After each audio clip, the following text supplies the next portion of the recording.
This is the Charisma Quotient. I'm your host, Kim Seltzer, a dating and makeover expert, where I will help you build confidence, make connections, and find love from the outside in.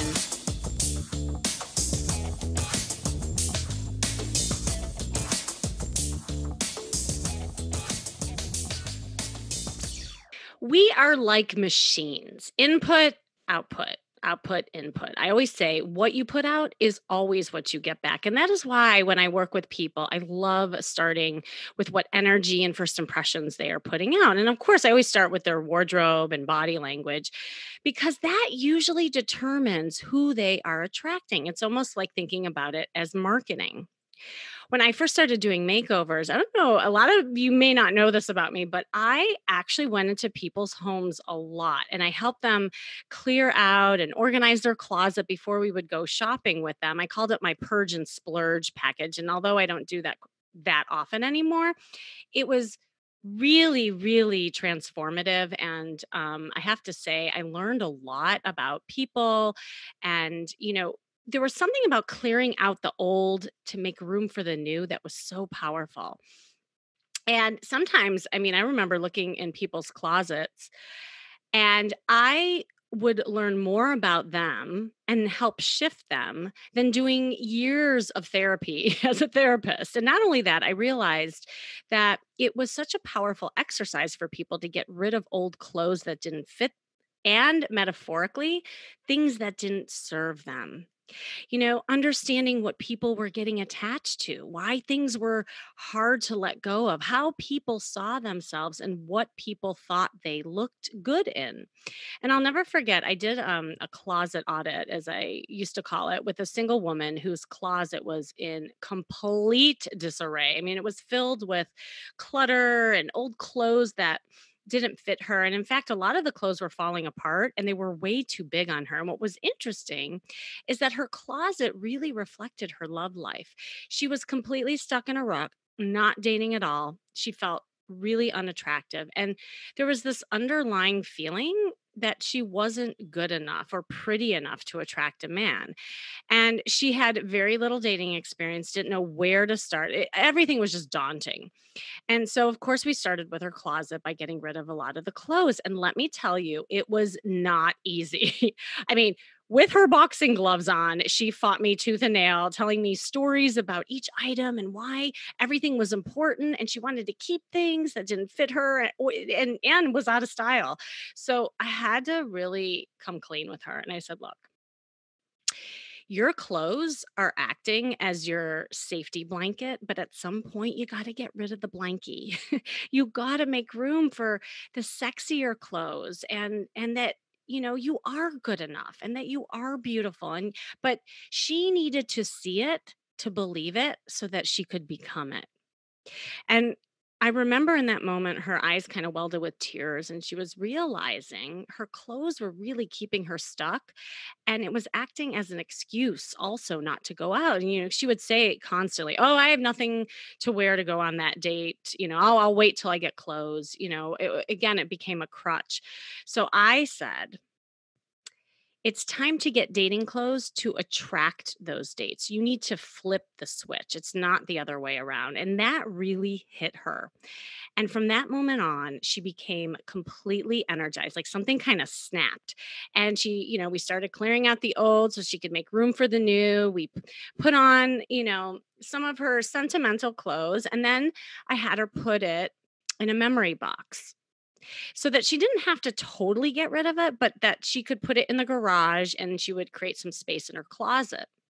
And that would leave, more room for the new clothes. And we got rid of a ton of clothes where by the end, the pile that was on her bed was way bigger than her closet. And what was left, we just kind of color coordinated. And now she was ready for new outfits and new love. And so we did go shopping. We did get her sexy new clothes that lifted her sexy confidence. And she started dating up a storm. And I'm happy to say this is years later. She now has a serious boyfriend. So if you want to attract and enjoy a lasting love relationship in your life, focus your intent on expressing the energy of love. You attract what you are. So be aware of the quality of your personal energy and the surroundings at all times.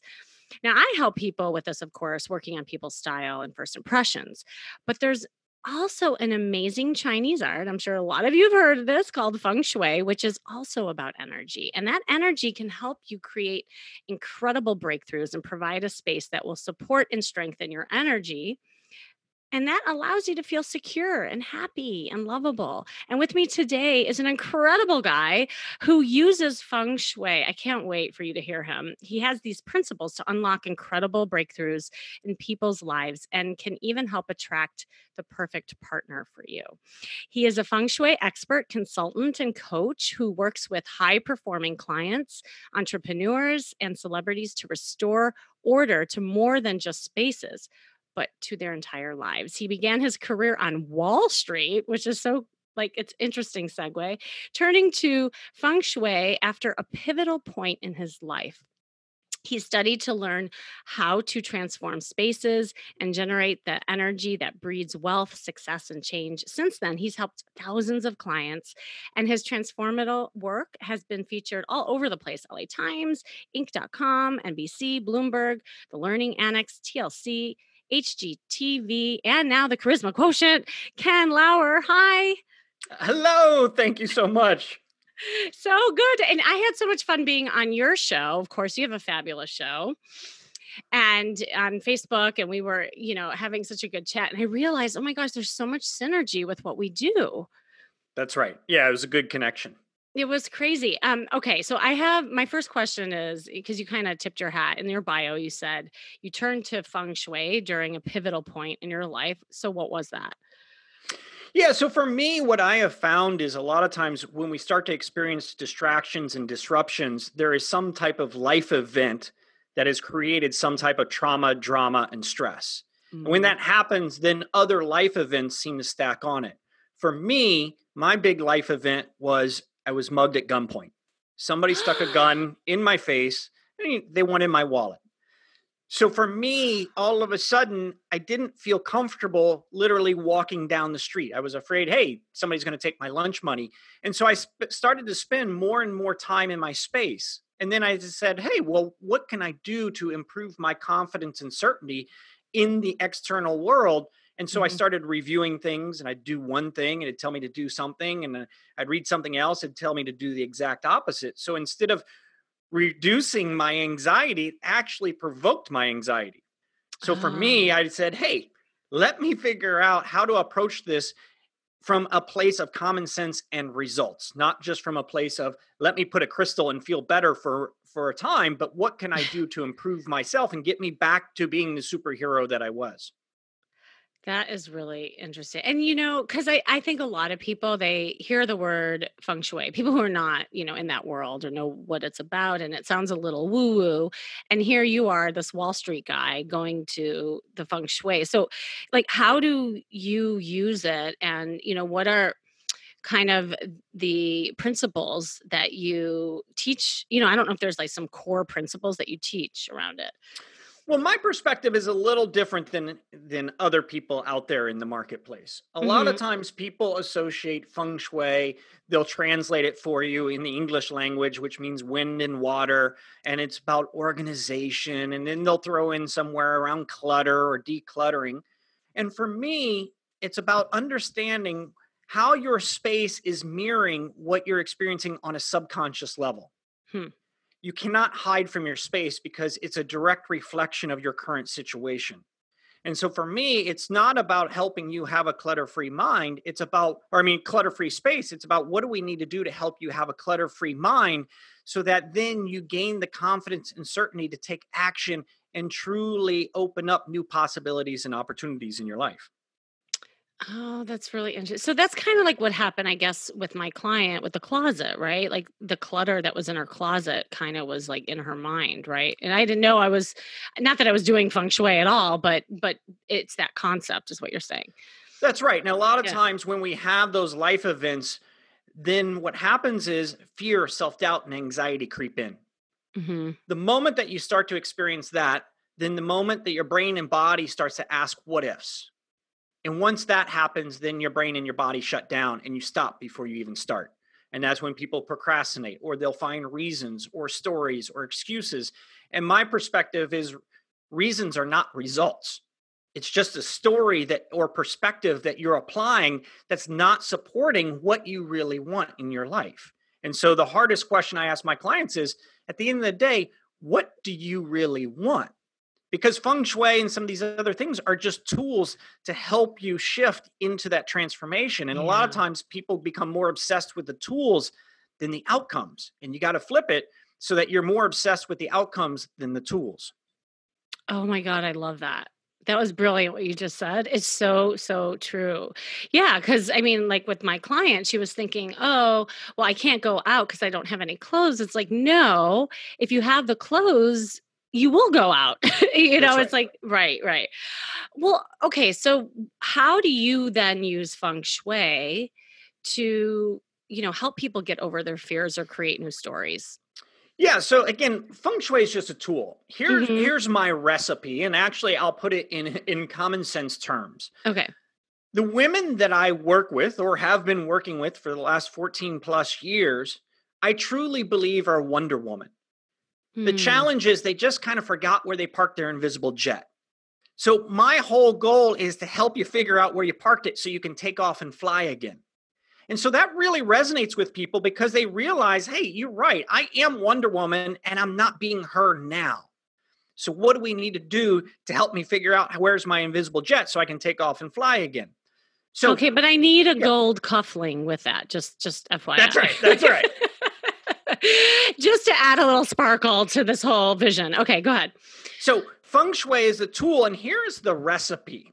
Like people make this really complicated, and when you complicate things, you're not going to achieve the results that you desire. For me, simplicity equals longevity. The simpler you make it, the longer you Mhm. can sustain it, and the easier it is to get the results. And so, what we want to do is help a person get back to their true self. Like, that's it.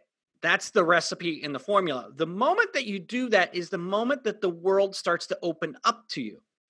The challenge is it's difficult to access that subconscious mind and all the patterns, programs, habits, feelings, behaviors that are filtered and they're keeping you stuck. So for Mm. me, it's like looking into somebody's subconscious mind, which represents 86 to 88% of your brain, and understanding, hey, here's exactly what you're experiencing, but they're not able to communicate or articulate because we as humans can't see our own blind spots. And so then I can tell them, here's the story that your space is telling. And if that story is great, fine, let's figure out how we optimize and accelerate it. But if it's not the story that you truly want to experience, then maybe we can do some shifts and some changes to help you take that next simple step. And when that happens, the world again begins to open up because they start to feel more confident. They start to do something. And when they do something, they feel better. And when they feel better, they want to do more of it. And now we have momentum and action, if that makes sense. Yeah, no, totally. And it completely makes sense because I feel like when I dress people, it's similar to that. Um, okay, so then like what would be something you would do then to help people create that like in the home? Like let's say there was somebody looking for love, right? And Yep. attracting the right partner, say. Like how would, kind of walk us through how you would help shift that? So here's a simple perspective, and this is a Okay. really good and easy one for everyone to do. And here's the concept. In feng shui, there's something called the bagua. And the bagua represents certain areas of your life correlate with certain areas of your home or your bedroom. So here's what I suggest doing. Stand in your bedroom in the doorway looking into your bedroom. Now, the back right corner is associated with the relationship area and the marriage area. And all I want you to do is take a photo and look at it. Because a lot of times we're not able to see the blind spots or we're not able to gain that different perspective. The moment you take a picture of something is the moment all of a sudden that all the emotions come in and you're like, oh my gosh, I can't believe that that's the story it's telling. I can't believe I left all those clothes there. Or the exercise equipment is in my love life and that Oh my God, I love explains it. why everything is a workout, and or whatever that story is being told. So that's your first clue in gaining awareness into your current situation regarding your relationships or your existing relationships, your marriage, or the ability to attract somebody that you care for. It's awesome. I when I do virtual makeovers, I make people take pictures of themselves in their current clothes. Mm, And it's so powerful because people like what you see in the mirror or what you see in front of you is often different than what other people see. So, like what you were saying, it's perspective, right? that's right. And but a picture doesn't lie. A picture's right there in front of you. And it does have a different context. So, okay, I love that. All right. So, you first kind of look at that corner in the room, you take the picture, then what happens? Yeah, so that starts to tell you a clue. And Okay. then all of a sudden, people are like, well, absolutely not. That's not the story that I want to be telling. I had a client a while back and she was in a relationship, but she felt like more like a babysitter. And so we looked at that relationship area in her bedroom. And sure enough, she had a picture, a piece of art where this strong, confident woman, and then there was this little boy. It wasn't necessarily a baby or anything, but it was a Ah, little boy. And that was a direct reflection and correlation of what she was experiencing in her relationship. And so it always stuck with her because that's exactly what she was feeling in her relationship. And she realized that's not what I really want. And so then we started to change that. And obviously, she didn't want that story being told or to experience that situation. So did you she put a removed picture it. of Fabio on a white horse riding in the sunset? Well, yeah. I mean, Yeah. after that, then she found her version of Fabio, right? Yeah. Oh, good, good. Yeah. Yeah. Yeah. Oh, So funny. again, it's about understanding the story and understanding, does that story that's being told correlate with what you really want? And if it's Mhm. not, then what are simple things that you can begin to do? Instinctively, people know what they want. But the challenge is because of those life events or trauma, drama, and stress, or that anxiety, fear, or self doubt, they'll start searching for other answers. And in Feng Shui, Mm. there are tons of different approaches. And next thing you know, they're putting, Mandarin ducks, crystals all over. They're putting, Right. coins, like all of these trinkets, lucky charms, and superstitions. And the challenge with that is it moves you further away from your true self because now all of a sudden you're Mm. decorating like you're trying to decorate a souvenir shop in Chinatown.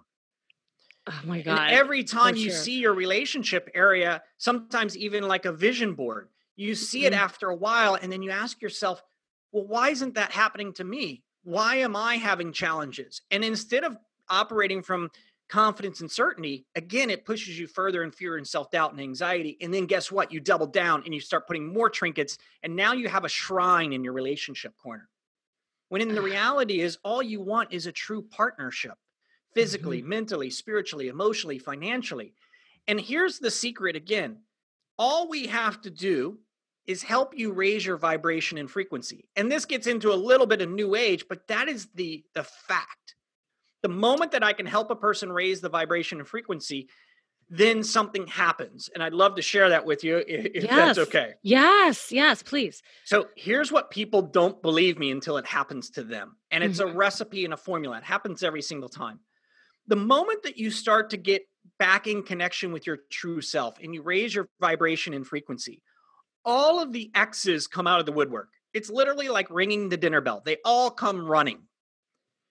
Now, here's what I want you to think about. The attention and the attraction is nice. Like it Mhm. feels good and we like that.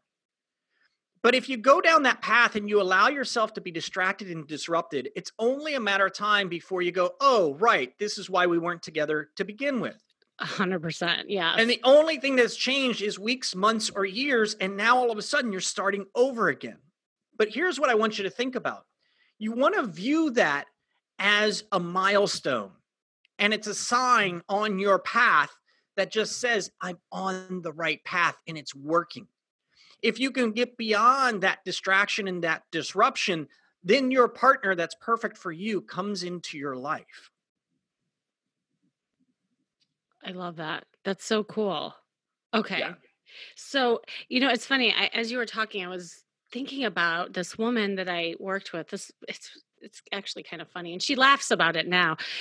She didn't have a lot of experience, with just dating in general, and so like the formative years where we all as teenagers, well, I mean, I can date myself right now where I had like Sean Cassidy up on the wall, where I was going through that phase as a teenager and being obsessed and all that kind of thing.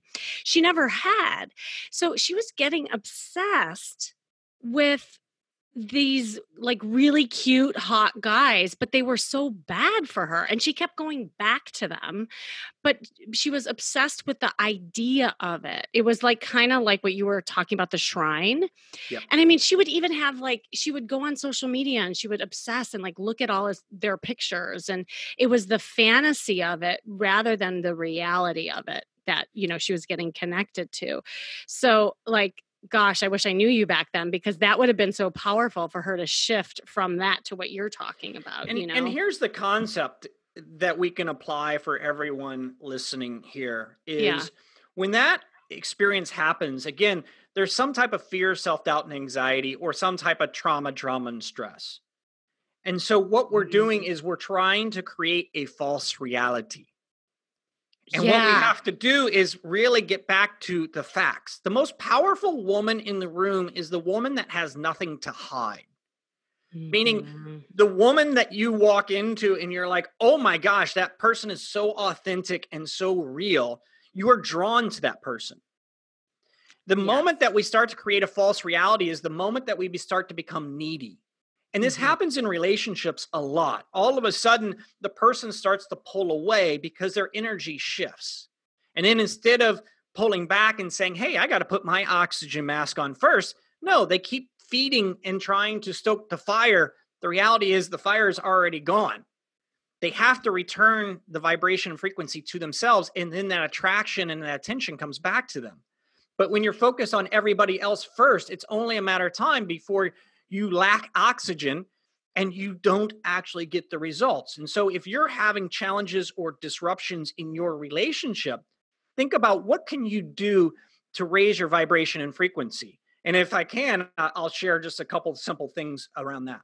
I was just going to ask you that. Yeah. Yeah, because a lot of times, again, vibration, frequency, new age stuff, what does that mean? Well, again, it's got to be common sense. So the simple thing is, when was the last time that you did something for yourself that made you feel wealthy and abundant? That's not correlated with the amount of money that you spend. So for me, I have understood that a couple things make me feel wealthy. Eucalyptus shower gel in the morning. It makes me feel great. So I will spend the extra $5 on some beautiful brand because when I shower in the morning smelling that eucalyptus, I'm like, woo, let's go. And I show up differently and throughout my day. So what I want your audience to understand is, where in your life are you penny pinching or not deserving or not giving yourself permission to truly welcome that vibration and that frequency of feeling good? Because when we've had challenges, we don't give ourselves permission. And for a lot of people, a couple red flags: their social life implodes, and all of a sudden they stop having fun. Yeah. Yeah, I see that all the time. And you know what I love what you're saying too, is it's helping people focus on them rather than shape shifting or conforming or obsessing on something outside of themselves to get validated. And that's what we're really talking about here, right? And so, using these tools and I say all the time, it's your turn to get a little selfish. What is it that makes you tick? And I think, when you were saying about the vibration, it reminds me of people not understanding what the word vulnerability and authenticity is. But this is really, truly it, right? And then that's when I think relationships, then you attract more that authentic relationship, right? That's right. And the challenge is these days, when you ask somebody, how do you feel about that?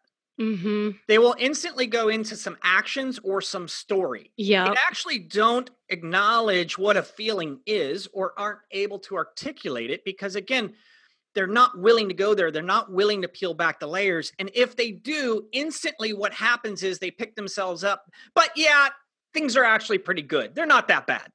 Right. Right. And again, they're creating that false reality because it's scary to peel back the layers. But the hidden gems are beneath those layers when you peel them back and you start getting real and you start getting raw and you start owning who you are and where you actually want to go. Yeah. That's awesome.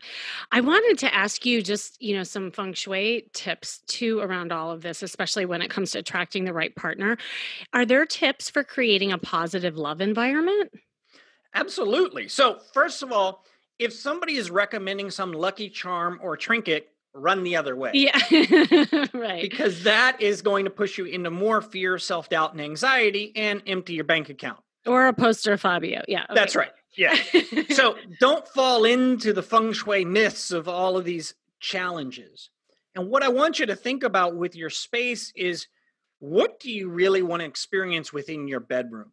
The bedrooms Mm. is all about two things, and they both start with the letter S: sleep, and then I'll let you figure out the other one. Sex. Can we There just you say go. it? Is that it? Yes. And so, Yeah. what you want is you want a supportive, relaxed ability and environment to communicate and to rest and restore. When you do that, again, you open up in your relationship. If you're anxious or you're scared or you have anxiety or stress, you're not in the mood. Not only that, but you're promoting that to within your partner, and then now you're snipping each other. I had a client a while back and she was having problems in her marriage and it just wasn't working. And so we started to look at her environment and we started to help her get her spark back. And then all of a sudden we start to look at the actions, right? Mm. So it's one thing to get your spark back, and then you have to get into daily power, which is, what are the patterns, programs, and behaviors that are going to support what you really want? And in Feng Shui, the number one thing that people come to me for is they want to make more money. And really, what that means is they just want to have a bigger impact and make a bigger difference and be more aligned with their true purpose. And then number two is find love or improve an existing relationship. And so this client was having challenges. And next thing you know, we altered their space so Mhm. that it was no longer in conflict. Like, example, in their bedroom, like all of a sudden they had TVs, they had dead plants, all of these Oh my things telling a god. story where it's not conducive to communication, but actual isolation. Next thing you know, she called me up. She's like, I don't know what you've done, but my husband is singing your praises, and we've been chasing each other around our home like teenagers. Aw, And that's so, awesome. Yeah. yeah. And so, what I want you to look at is, even just starting, you don't want to add like all of this fire and try to feel like all of a sudden I have to be on 24/7. Your bedroom's not there to be on. It is not something that you need to experience like Las Vegas with mirrors on the ceiling or some like wild party place. That's Right. not it. The reality is, we got to just get you back to your true self, and then the attraction happens organically. And so what I want you to look at is, in your bedroom, where are things represented that are dead, dying, or not, there's no life energy associated with them. So example, dead plants or decorative stalks or things like that. And what Mhm. can we do to make it start to feel like spring and summer rather than fall and winter? So that's a step, or that's a technique to begin to add some life into your bedroom. And as a result, how that translates into your life. Ooh, I like that. How you put life into the bedroom. Yeah, that's so cool. Wait, so are there certain you mentioned the dead plants, but is there clutter that can block love, like literally? Yeah. So again, for me, it's not about a clutter free space. It's Uh-huh. about, what do Okay. we need to do out of all of the things to help you get a clutter free mind. And the challenge Mm. is, there are things that are in your space now that you've probably been procrastinating on for a long time. And so a lot of times I don't suggest tackling those right out of the gate. Because if I told you to do that, maybe you get it done in 6 months. And then it's just suffering and pain. So we have to begin to understand, hey, when I do something, I want to feel better and I want to get the win. So you have to Mhm. start out small. And maybe it's just literally shifting a dresser around, or, if you have a mirror that's all fragmented, it tells me that your communication is off and you're out of alignment with how you articulate or communicate within your relationships, or that you're feeling Mm. very fragmented conflict. Like, one minute you love the person, the next minute you hate the person, and you can't figure out which side of the fence you want to be on. Oh, that's so interesting. Oh, I love this stuff. Okay, colors. Are there certain colors that work for attracting the one? There are. So you're in the colors, Yes. and you're very familiar with the power of the red dress, Yes, right? I do. Yes. Yeah. So red is a very high vibration color. And so a Mhm. lot of times if a person is looking for more recognition or attention, then obviously we can introduce red into their wardrobe or even an accessory. A lot of times when I'm having fun, I will wear deep red socks with like a dark outfit. And Oh, all I of a love sudden it. people are be like, Yeah. "Whoa, what's the spark?" Like they're trying to figure out what's going on here. And so you can accentuate that. Now, sometimes things are so red, they're purple. And purple is associated with royalty. And it actually, Oh. this summer, I finally figured it out. I knew royalty and purple were associated with each other, but now I understand why. And in ancient times, the only way to create the color purple was actually to destroy snails. What? Yes. So you had to actually destroy like thousands and thousands of snails just to create a purple garment. And that's why royalty was associated with purple, because you had to have a staff and resources to have somebody focus on the destruction of snails to get this ink. And then at some point, they figured out how to produce that pigment without destroying snails. And so That that's why purple is associated with it. And it's considered royalty, and something so red, it's purple. And that, again, is another color that increases your vibration and frequency and attractiveness. that is so interesting. Okay, so now more of a personal question. Like, have you used these techniques in your own home and with your love life? Absolutely. So, right now, you're not able to see, but right now, because I had a session with a client this morning and I wanted to raise the vibration and frequency. So, Uh-huh. right now, I have this pinkish peach shirt that's complete, custom made, tailored. And then it has, Nice. yeah, and then it has purple light pinstripes in it. And so for me, that was like, hey, how do I electrify this conversation and get this Mhm. person into action? So I chose what I wore specifically to help with that. Now, in my relationship, absolutely. There are other times where I'm like, oh, I want to wear a peach shirt to increase the attraction that my wife has for me. And so when a person is looking to get married and they want to start talking colors, I say, do you want to marry or do you want to marry well off? Mhm.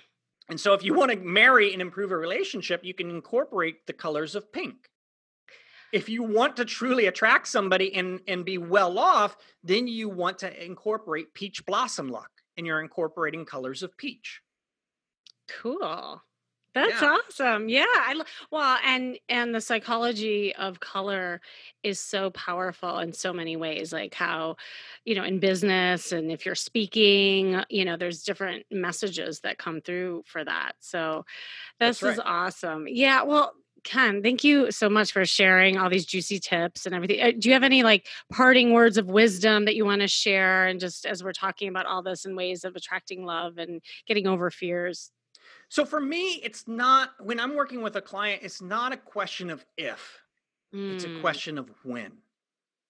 And the whole recipe is, again, what do you need to do to put your own oxygen mask on first so that then you can be of better service to others second? Most of the time, people are walking around completely drained and lacking oxygen. And so, Mhm. instinctively, the people that are listening right now, you know what you could, should, or need, or must do, but you're not doing it. And so, what I want you to do is don't worry about step 800. Don't worry about, figuring out what house you're going to live when you get married and you have kids. Just take that next simple step. And then it's about what I call following the chi. So if somebody's coming to you, you don't have to be the yes person. But what I want you to understand is just take the next simple step. Just have that conversation and then see where it leads, and then get out of your own way and keep moving forward and just take that next simple step. And then you get to a place where you can make an educated decision. But all too often, people will stop before they start. And so a simple thing is, again, look at the relationship area of your bedroom. Stand in the doorway of your bedroom looking in, and look in the back right corner and understand and ask yourself, is that the story that I want to be experiencing? And if not, what can I do adding a living plant or changing that story to truly improve the way that I experience my life? I love that. It is. It's so true, and I say that too. It's the small wins that add up to the bigger success, and so such powerful words. Where can everyone find you, Ken? The best way is kenlauher.com, spelled KenLauher.com. And that's where I provide a free ebook if somebody's looking to learn more about Feng Shui and what they can do to call in the partner that's perfect for them or help deepen the connections in their existing relationship. Then there are a lot of good tips in there for the free ebook. I also have a masterclass where you can join me for a webinar where we start talking specifics around the principles and what you need to do to raise your vibration and frequency. And then you can also find me on Facebook and Instagram and all those. And that's where I'm sharing and engaging on a daily basis with my community. That's awesome. And I know that masterclass is great, and I'll post that in the show notes as well so people can join. So this has been great. Thanks for coming on. This has been so much fun. Thank you for having me. And I truly appreciate, what you're doing and how you're helping others experience life in a new and exciting way. Yeah, I mean, one of these days we're going to feng shui and do makeovers on people and like a 1-2 punch. Like, wouldn't that be fun if we did like a whole like makeover, I am show or series? I don't I know. am ready. I'm feeling something here. Good. Awesome. Well, again, thanks for joining me today. And this has been the Charisma Quotient. I'm your host, of course, Kim Seltzer. Remember, you can build confidence, make connections, and find love from the outside in. And if you want to know more, go to my site, seltzerstyle.com. And I have a special gift for you today in light of what we've been talking about, decluttering your life, your mind, having breakthroughs. I have a free wardrobe guide that I am gifting you all after this special episode, and it's going to teach you how to declutter your closet, put together outfits that work for you, and create a makeover shopping plan. And second, sign up for a free breakthrough call with me so I can help you clear the clutter in your mind and make room for changes in your love life. And stay tuned until next week with more tips on how to feel and look fabulous every day.